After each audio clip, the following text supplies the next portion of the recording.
أعوذ بالله من الشيطان الرجيم بسم الله الرحمن الرحيم والعصر إن الإنسان لفي خسر إلا الذين آمنوا وعملوا الصالحات وتواصوا بالحق وتواصوا بالصبر. My respected elders, brothers, sisters, and children, today I am going to present to you the history behind the Battle of Karbala. Today the whole world knows that we commemorate the martyrdom of Imam Hussain alayhi salam and his 72 companions and the family members, and people all over the world watch us, Shias, how we walk from Najaf to Karbala, a long walk for the sake of Imam Hussain alayhi salam, just to show our love, just to show our belief, just to show our faith in Imam Hussain alayhi salam and Ahlul Bayt. The world also knows today that in the first 10 days of Muharram and on Arba'een, there are millions of people who gather around the tomb of Imam Hussain alayhi salam in Karbala and are willing to give everything because of his sacrifice.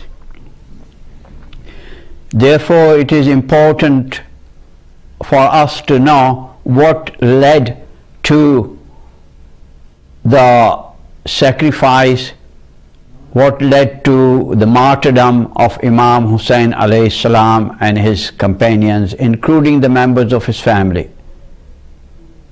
So just to recap the history so that our children, our youth who do not know or who have forgotten, and for our brothers and sisters just to refresh their memory, I'm going to highlight mainly on the history behind the tragedy of Karbala.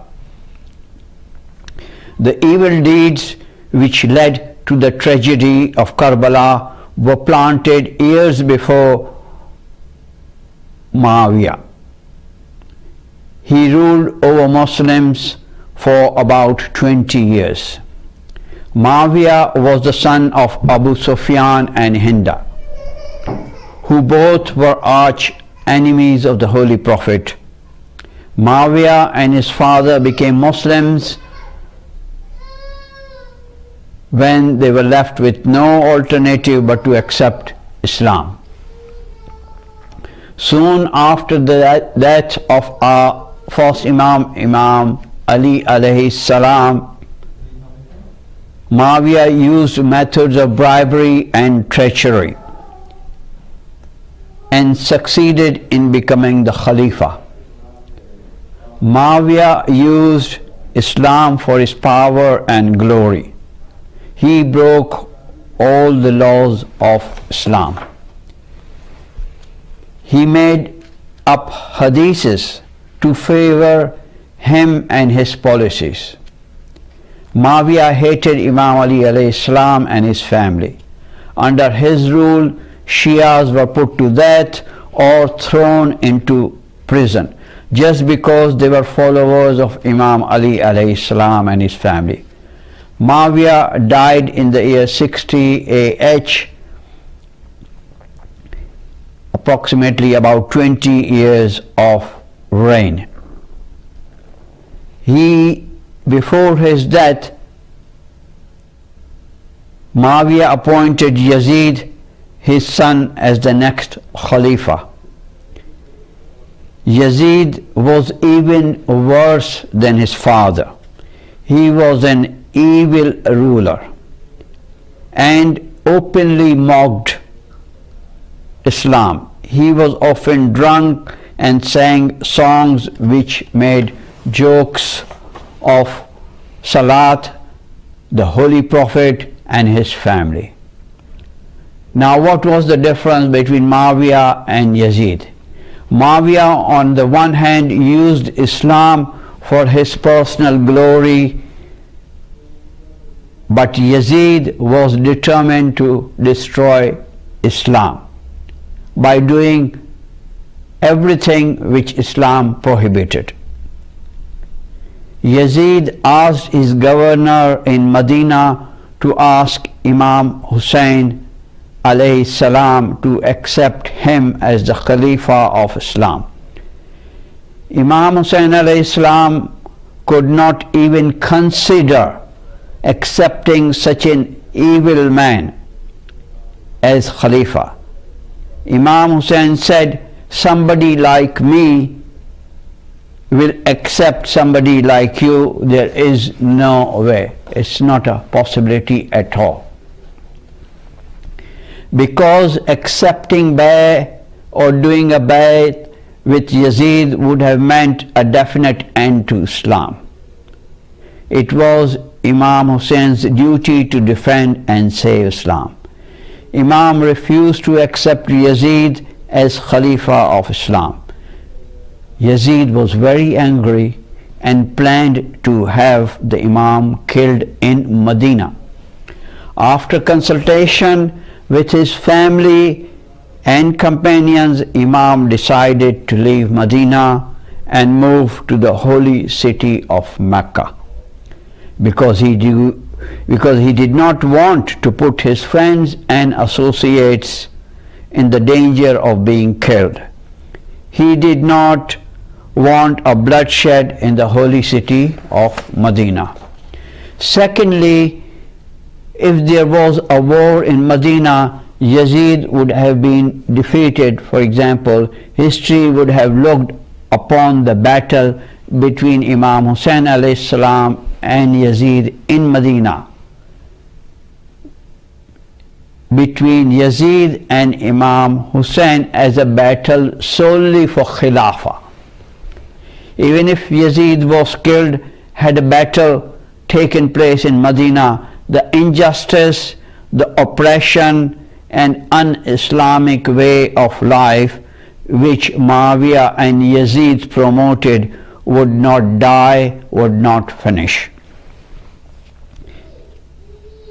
Imam's mission was to destroy the way of life that these two evil men had started, and the purpose of Muawiyah and Yazid especially was to destroy Islam. Now, by staying in Medina and fighting with Yazid, he would have not achieved this. This is why Imam decided to leave Medina and go to Makkah. On 28th of the Rajab, Imam Hussein's caravan left Medina with his family, his sister Bibi Zainab, Bibi Kulsum and his cousin Hazrat Abbas, together with his son Imam Zain al-Abidin alayhi salam and his son Ali Akbar and a child Ali Asghar, who was only a few months old at that time. And also a few other relatives and a number of faithful companions joined Imam Hussein in his journey from Medina to Mecca. On 4th Shaban, Imam's caravan reached Mecca. He wanted to perform Hajj and then decide where he would go next. Imam had to keep the sanctity and grace of the holy Kaaba. The bloodshed of any human life had been prohibited by the Holy Prophet Muhammad sallallahu alaihi wasallam. So Imam Hussain had to keep this in mind, that there should be no bloodshed in Kaaba. While in Mecca, Imam Hussain received many letters of support and allegiance from the people of Kufa, persuading him to go to Kufa. Imam decided to send Muslim ibn Aqil, his cousin, to Kufa to study the situation there and report to Imam Hussain alayhi salam. As Hazrat Muslim was preparing for the journey from Makkah to Kufa, Imam Hussain went to him and said, "Muslim, the whole world knows that you are one of the bravest warriors. It is just possible that seeing you in Kufa, some people may think that our intention is to fight Yazid. Take your two sons with you, Muhammad and Ibrahim. When they see you with your young children, they will know that our intentions are peaceful." So one can imagine from this statement of Imam Hussain alayhi salam while talking to Hazrat Muslim that Imam's intentions were totally peaceful. Imam Hussain never desired from the time he was preparing to leave Medina till the time he came to Karbala to have a war with Yazid. Imam showed throughout that he doesn't want a war. He throughout tried to convince Yazid and his team, his followers, his army to come to the right path peacefully and to avoid war at all cost possible. Hazrat Muslim and his two sons left Mecca. They arrived in Kufa towards the end of Zilqa'd. They were welcomed by Kufans. Thousands of people appeared before Hazrat Muslim. They pledged their allegiance to Imam Hussain alayhi salam as their Imam. They wanted him to teach the contents of the Holy Quran and true sayings and hadiths of the Holy Prophet. People of Kufa had long suffered under Muawiyah and they feared even greater suffering under Yazid. Kufans knew the greed for power and glory of these two men, i.e. Muawiyah and Yazid, were slowly destroying the true Islam. Hazrat Muslim reported back to Imam Hussain alayhi salam that most of the people in Kufa wanted him as their Imam to guide them and therefore advised Imam Hussain alayhi salam to come to Kufa. Yazid at that time, when he found out all this, he replaced the governor of Kufa with one of his own men, Ibn Ziyad. Ibn Ziyad was instructed by Yazid to arrest Muslim Ibn Aqil and kill him and do all that was necessary to suppress the Shias in Kufa. Ibn Ziyad was cruel and unjust man. He threatened Kufans with death punishment if they were found to engage in any activity against Yazid. He ordered Kufans to surrender Hazrat Muslim to him. On 8th Zilhaj, Muslim ibn Aqil was arrested. He was chained and dragged to the court of Ibn Ziyad. He then ordered Hazrat Muslim to be taken to the roof of the palace to be killed, and his body was thrown to the ground from the roof of the palace. Hazrat Muslim's head was cut off and hung on the city gate to remind people and scare the people of Kufa that if they supported Shias, if they supported Imam Hussain alayhi salam and his teachings, they would be treated accordingly. Hazrat Muslim's two sons escaped for a short time, but ultimately both Muhammad and Ibrahim were also arrested and killed mercilessly. Look at the brutality which Yazid had created even long before the Battle of Karbala. In the meantime, going back to Imam Hussain alayhi salam, when he was in Mecca, they were preparing to perform the duty of Hajj.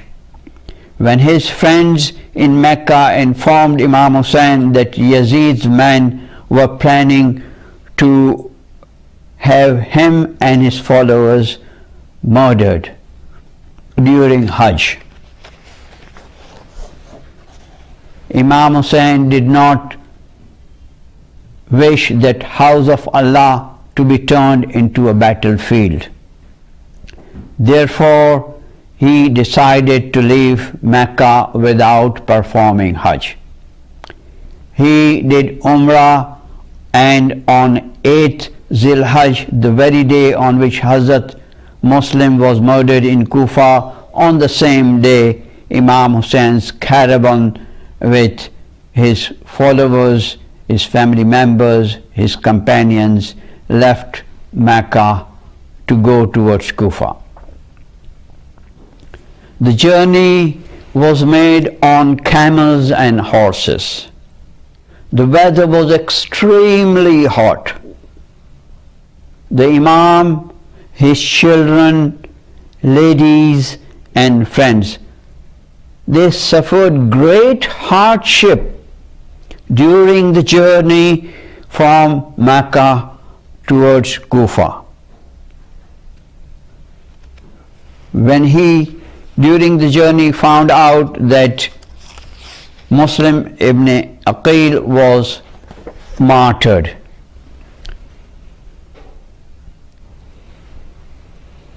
and when Yazid came to know that Imam Hussain alayhi salam was heading towards Kufa, he immediately sent Hur. At the time, Hur was one of his army's commander. Yazid sent him to stop the Imam from joining the followers in Kufa. Hur, with 1,000 horsemen, met Imam Hussain alayhi salam and his companions at a place few miles outside Kufa. Hur and his men forced the Imam to take the road to Karbala, which was situated on the banks of river Euphrates. It is also called river Farat in Urdu. Imam Hussain could have fought Hur and his soldiers and forced his way into Kufa instead of heading towards Karbala. But Imam again showed that it was not his intention to start any battle. As I said earlier, repeatedly, our Imam, our holy Imam, the martyrdom of Karbala repeatedly is pointing out to the world right from that time that it was not his intention to start the battle or to even go for a battle. His intentions were peaceful. So Imam alayhi salam changed the route from going towards Kufa and started his journey towards Karbala. On 2nd Muharram 61 after Hijri, Imam, his family and his faithful companions arrived in Karbala. Yazid's army had already arrived in the area long before the Imam's arrival. It was a huge army consisting of thousands of soldiers. By 7th of Muharram, Yazid's army had increased further in numbers. Now there were 20,000 of Yazid's soldiers surrounding Imam Hussein's 72 men from all corners. Yazid's army was scattered over miles, whereas Imam Hussein had only 72 of his people and some members, some ladies of his family. Yazid's army was scattered all over, even on the sands of the river bank.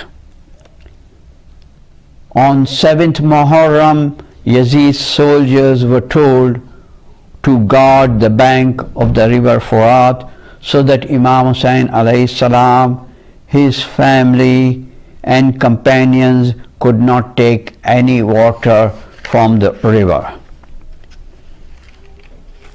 Heat was intense in the desert of Karbala and hot winds blew all day long. Imam's family and his friends suffered without water and food for 3 complete days and nights. Can you imagine the heat in the desert of Karbala? And Imam and his family and his companions had no food to eat, had no water to drink for 3 complete days. Even at that point, Imam's desire was not to start the battle. Imam was constantly giving sermons at various stages throughout, even during the 10 days of Muharram, to convince Yazid and his followers that,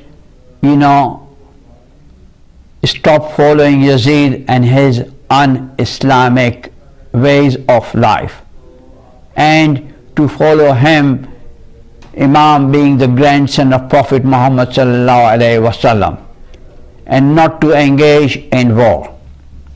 But Yazid was bent on creating difficulties for Imam Hussein and his family, and this is the reason that he stopped water for Imam Hussein, and he had a big army at the bank of the river Euphrates. And as a result, things were so difficult for Imam Hussein, his family and his companions. Ultimately, on the 10th of Muharram, when Yazid was bent on having a fight, having a battle with Imam Hussein alayhi salam, the battle started. Imam Hussein alayhi salam, together with his sons Ali Akbar alayhi salam, even a small baby Ali Asghar of 6 months old, Hazrat Abbas, and a lot of his companions, they were all martyred on 10th of Muharram. And this is the reason that we commemorate the Shahada of Imam Hussain alayhi salam and his companions and family members, and that is the reason that his name and the name of the martyrdoms of Karbala is alive to this day. And people who mourn on the martyrdom of Imam Hussain, the number of these people is increasing day by day. All over the last 1500 years, the majalis and the grief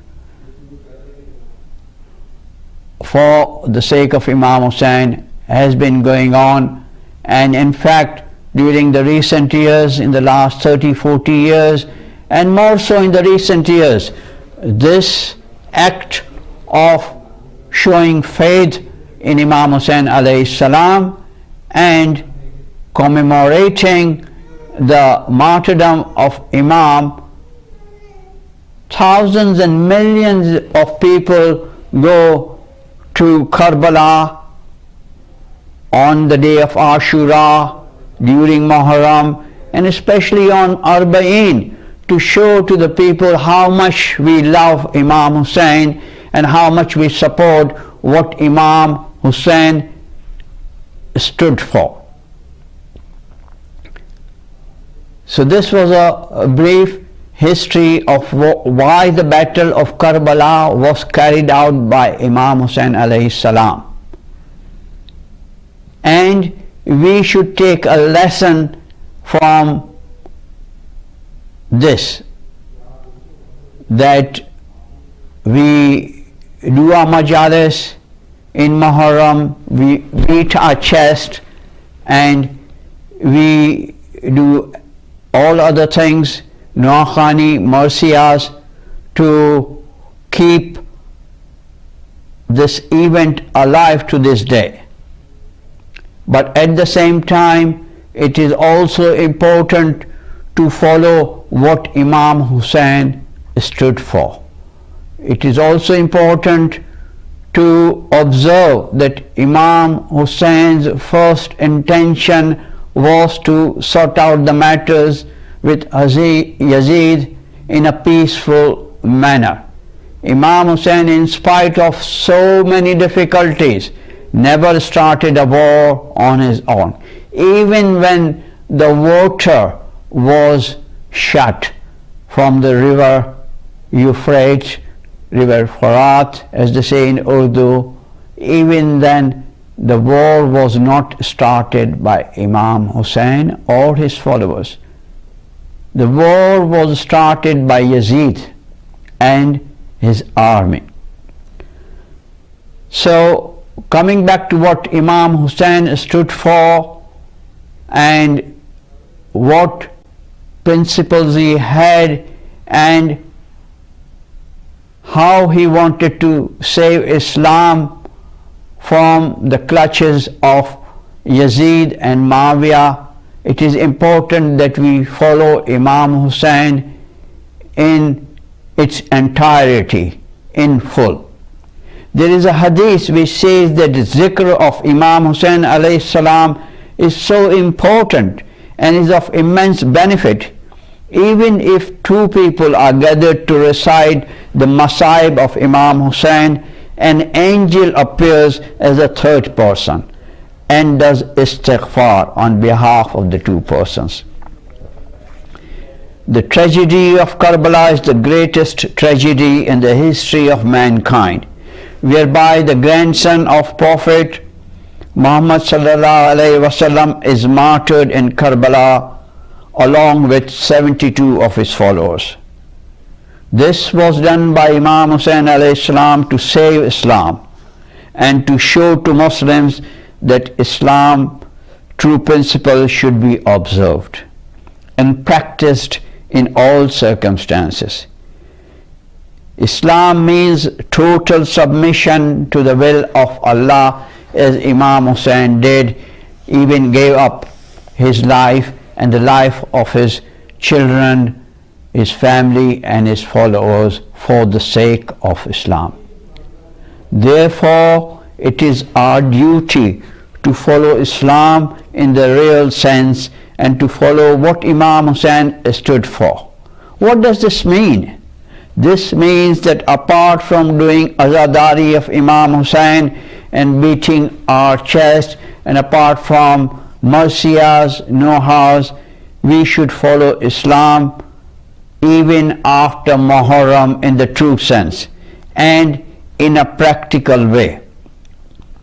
This means that first we should do our obligatory duties, i.e. do salah and salah on time, do fast, perform hajj if at all possible, if our financial situation allows it, give khums and zakat because it is obligatory, believe in the unseen, i.e. believe in the day of judgment, have faith in Prophet Muhammad sallallahu alaihi wasallam and his wilaya, Imam Ali alayhi salam, his first successor, and also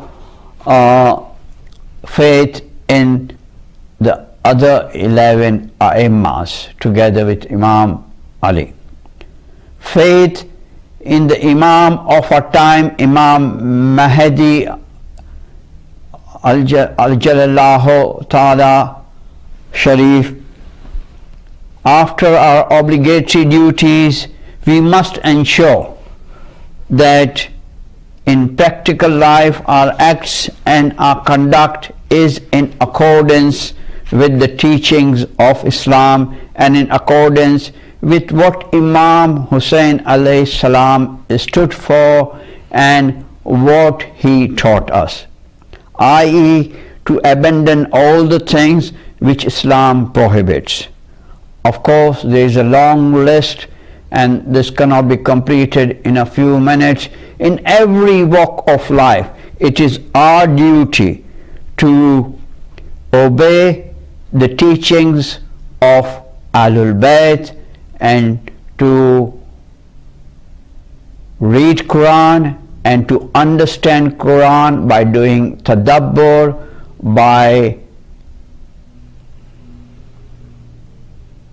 thinking strongly about it. There is a very strong hadith that if you are collectively in a lot of people, sometimes you cannot do tadabbur, but if you are one and if you are two, you sit down and you ponder. Once you ponder, once you do tadabbur, you can see what mistakes you are doing, what is the right direction in which you should go, and by reading Quran and its tafsir and by following Ahlul Bayt, you automatically get help from Allah subhanahu wa ta'ala if your niyyah is good.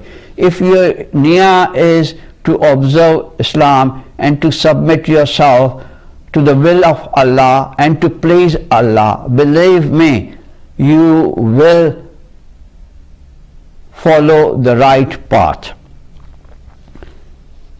So coming back to the things which Allah subhanahu wa ta'ala does not like, and we should not do those things apart from our obligatory things. We should not lie, we should not do ghiba, we should thank Allah subhanahu wa ta'ala for all his blessings and good times. We should be patient in times of adversity, because Allah subhanahu wa ta'ala is very gracious. He tests us sometimes by not giving everything we want in a short period of time or when we want.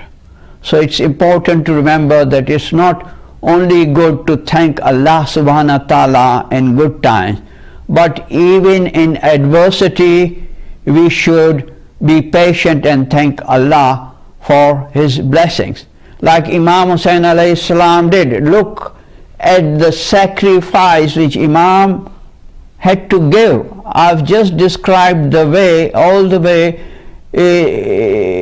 about the journey of Imam Hussain alayhi salam from Medina to Karbala. It took him months to do this, and the difficulties which Imam had, we cannot even envisage it.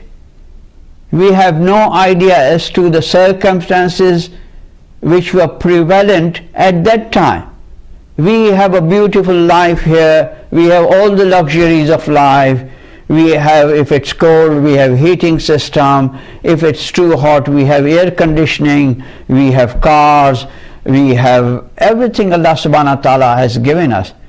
But look at the Imam and his followers, the sacrifice he gave in the scorching heat of Karbala, without any luxuries like we have today of traveling in aeroplanes and all that. They had to travel on camels' back and on horses. And on the last 3 days of the tragedy of Karbala, Imam Hussain was stopped all water and all food. We cannot imagine it. Here in UK, when we have long fast, it is so difficult for us to fast from 5 in the morning till 9 in the evening. We are just like, very, very weak after or before the fast, that we sleep quite a number of hours so that we have the strength to move around. Just one fast of about 15 or 18 hours.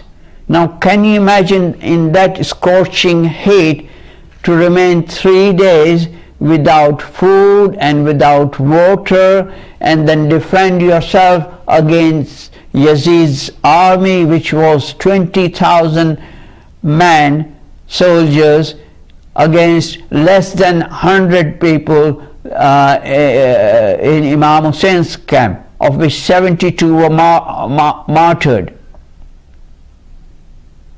We cannot imagine that, how difficult it would have been for our Mazlum Imam. We must also remember that we have to account for our actions on the day of Qiyamah. Every atom worth of good deed and every atom worth of bad deed will be taken into account on the day of judgment. So we should prepare ourselves in this world to answer Allah subhanahu wa ta'ala on the day of Qiyamah. We should read Quran, understand it and follow it, and follow the teachings of Ahlul Bayt.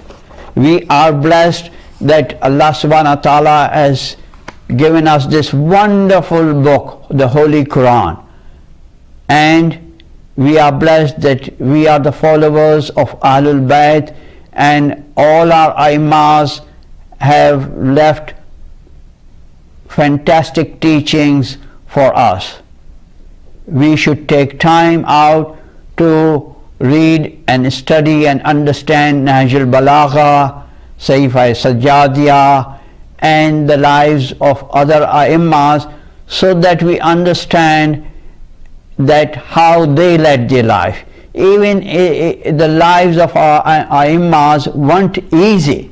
They weren't enjoying themselves in this world. They were trying to send the message of Ahlul Bayt to all of us, so that we can follow Ahlul Bayt and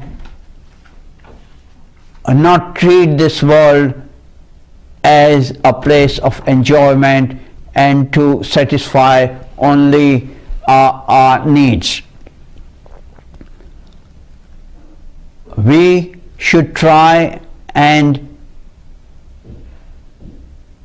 see that whatever Allah has blessed us with, we should pass that across to our friends, to our family, to our relatives, and to Muslims in general. For example, person who has knowledge should impart knowledge, should spread the knowledge to people so that other people can gain from it as well.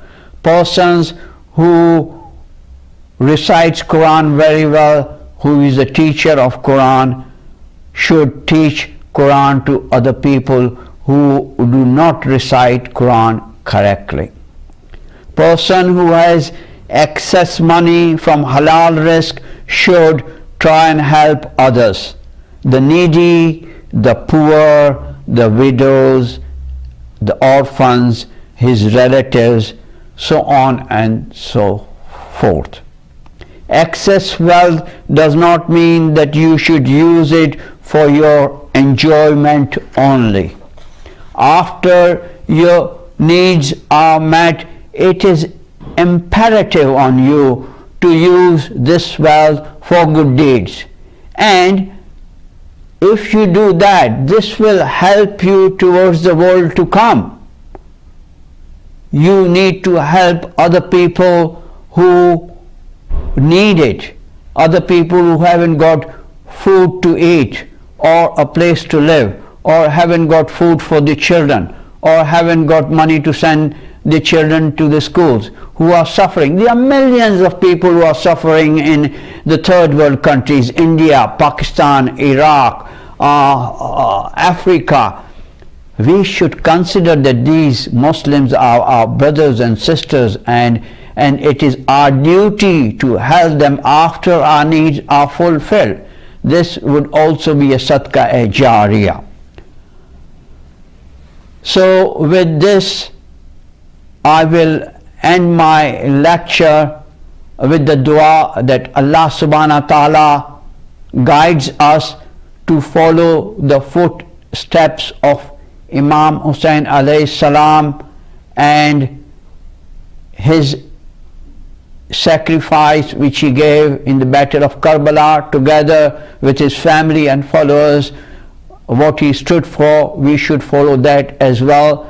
And after the 10 days of Muharram and after Arba'een, we should still carry on to be true Muslims and perform taqwa and follow Quran and Ahlul Bayt. With this dua, I pray to Allah subhanahu wa ta'ala that Allah grants shafa to all mareez. Allah subhanahu wa ta'ala forgives our marhumeen and guides us to stay on the right path and to follow Islam in its fullest sense and follow Imam Hussain alayhi salam like he gave up his life and his lives of his family and his followers.